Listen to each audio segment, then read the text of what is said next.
नमस्कार दोस्तों, मैं डॉक्टर विवेकानंद सिंह, ओनर सिद्धि होम्योपैथी क्लिनिक। आप सबका मेरे यूट्यूब चैनल पर बहुत बहुत स्वागत है। दोस्तों, आज का विषय है यूट्राइन फाइब्रॉइड यानी बच्चेदानी की गांठ।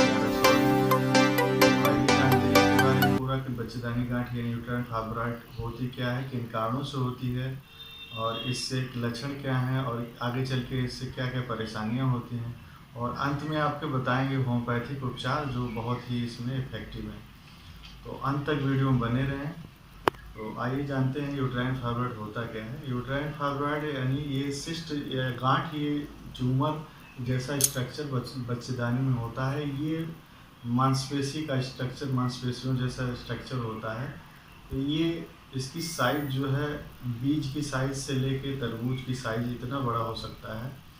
तो यूट्रस में अलग अलग जगहों पे इस ये पाया जाता है। तो जिन जगह पे ये होता है उस नाम से इसको जाना जाता है। ये यूट्रस के अंदर वाली लेयर में होता है। तो ये सब म्यूकोजल, सब सीरस या इंट्राम्यूकोजल नाम से जानते हैं इसे जगहों पे जहाँ जहाँ ये होता है। तो ये अधिकतर उन महिलाओं को होता है जो 25 से लेकर 40 ईयर के एज ग्रुप में होती है, यानी रिप्रोडक्टिव एज ग्रुप में ज़्यादा देखा जाता है। वैसे तो ये यंग में भी हो सकता है, यंग गर्ल्स में भी होता है, या पोस्ट मेनोपॉजल यानी 50 की एज में जो महिलाएं हो जाती हैं उनको भी होता है। तो सबसे पहले जानते हैं ये किन कारणों से होता है। ये ज़्यादातर इसके कारण अननोन है, लेकिन एक कुछ एक कारण है, जैसे जेनेटिक कारण है। अगर किसी लेडीज के यहाँ जेनेटिक उसकी हिस्ट्री में अगर यूट्राइन फाइब्रॉइड यानी बच्चेदानी की गांठ की दिक्कत हो रही हो तो उस लेडीज़ में भी ये दिक्कत हो सकती है। या फिर लेडीज़ में एस्ट्रोजन या प्रोजेस्टेरोन का हार्मोन जब डिविएट करता है, यानी उसके लेवल में गड़बड़ी होती है, एस्ट्रोजन लेवल हाई होता है, तब भी ये यूट्राइन फाइब्रॉइड की दिक्कत आती है। तो अब इसके बारे में कुछ हम जानते हैं कि इसके लक्षण के बारे में। वैसे तो ये इसमें कोई ऐसे लक्षण नहीं आते हैं जिससे पता नहीं चल पाता है। मोस्ट ऑफ द लेडीज़ को ये पता ही नहीं रहता है कि उनमें फाइब्रॉइड की दिक्कत है।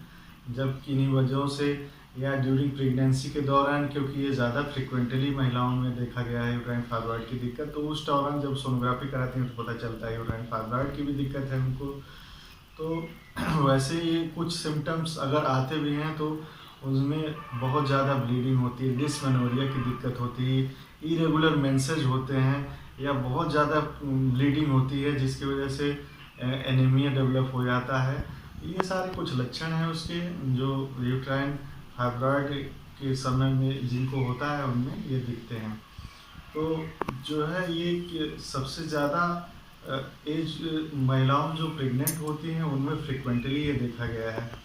तो इसके आगे कॉम्प्लिकेशन फर्दर महिलाओं में ये दिक्कत करते हैं। जब ज़्यादा इनकी साइज़ बहुत ज़्यादा बड़ी हो जाती है तो ये काफ़ी दिक्कत करते हैं।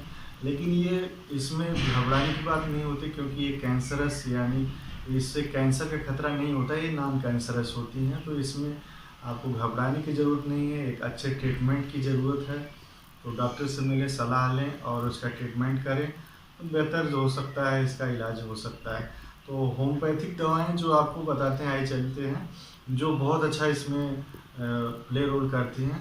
होम्योपैथिक में वैसे तो इसकी कोई किसी चीज़ की फिक्स दवा नहीं होती है कि ये रोग है और इसकी क्या जो है दवाएं हैं। ये इसमें हज़ारों दवाएं हैं, लेकिन कुछ एक दवाइयाँ जो बहुत अच्छा काम करती हैं, क्योंकि हर एक पर्सनालिटी, हर एक इंडिविजुअल अलग अलग है, उसकी दवाई भी अलग होती है, उसकी इंडिविजुअल दवा होती है। लेकिन कुछ एक दवाइयाँ आपको बताते हैं जो रसौली में यानी बच्चेदानी गांठ में बहुत अच्छा काम करती है। उसमें पहली दवा है सेपिया।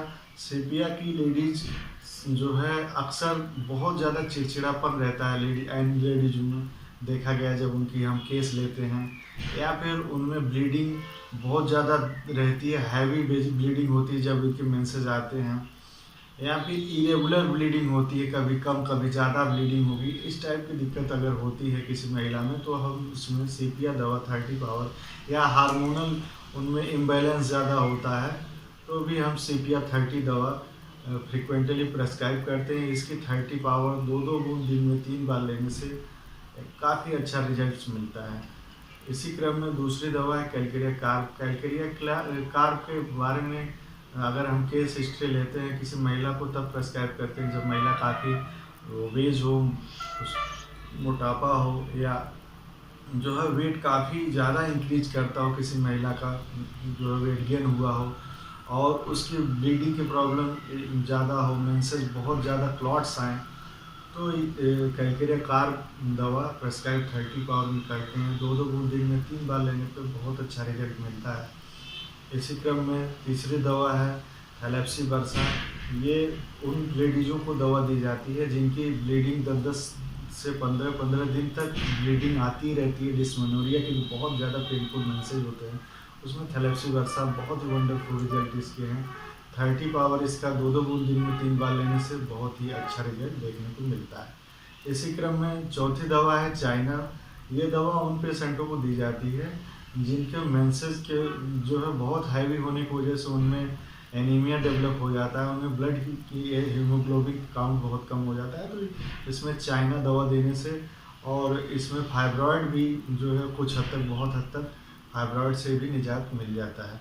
तो ये दवाइयाँ हैं, ये दवाइयाँ बिना चिकित्सक के सलाह के आप ना लें, क्योंकि हर एक इंडिविजुअल ये दवाइयाँ इसलिए बताई जाती हैं कि आपको जानकारी, अगर आपको लगता है लक्षण आपसे मैच करते हैं तो ले सकते हैं, लेकिन किसी चिकित्सक से सलाह लें तो बहुत अच्छी बात है। दोस्तों, अगर ये वीडियो आपको इन्फॉर्मेटिव लगा तो इसे शेयर, सब्सक्राइब, लाइक, शेयर करें, क्योंकि किसी आपको अगर सही जानकारी रहेगी तो लोग हेल्दी रहेंगे। तो नमस्कार, धन्यवाद।